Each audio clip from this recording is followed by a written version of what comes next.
ငွေသိန်း30ကိစ္စနဲ့လူပြောများနေပေမယ့်အလူတန်းနေလုံရမှာမို့မမြင်ချင်းကြော်သွားလူပြောလာတဲ့ခိုင်နှင်းဝေမင်္ဂလာပါရှင် News Channel မှာပြန်လည်ကြိုဆိုလိုက်ပါတယ်သူမကိုကြည့်မရတဲ့လူတွေကြော်သွားဖို့ပြောလာတာကတော့ခိုင်နှင်းဝေပါဒါအပြင်ခိုင်နှင်းဝေကသူမကိုတချို့သောလူတွေကမုန်းတီးနေကြပေမယ့်အလူငွေရရှိနှုန်းကပိုပြီးတော့တိုးလာသေးတယ်လို့ဆိုပါတယ်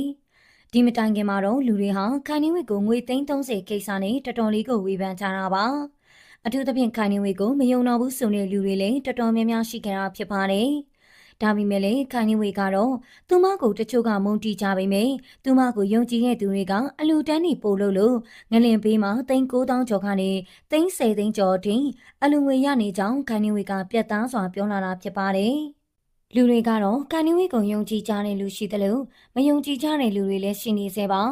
အထူးသဖြင့်ခိုင်နှင်းဝေကိုလိုင်းပေါ်မှာလူသိရှင်ကြောင့်ဝေဖန်ထားတဲ့ကျွန်းလင်းတယောက်အခုရက်ပိုင်းနဲ့ဖမ်းဆီးခံရပြီးမှခိုင်နှင်းဝေကြောင့်ဖမ်းခံရတာလားဆိုပြီးတုံလုံးဖြစ်နေကြတာဖြစ်ပါတယ်။ဒါပေမဲ့လည်းခိုင်နှင်းဝေရဲ့ချစ်သူကတော့ကျွန်းလင်းဖမ်းခံရတာက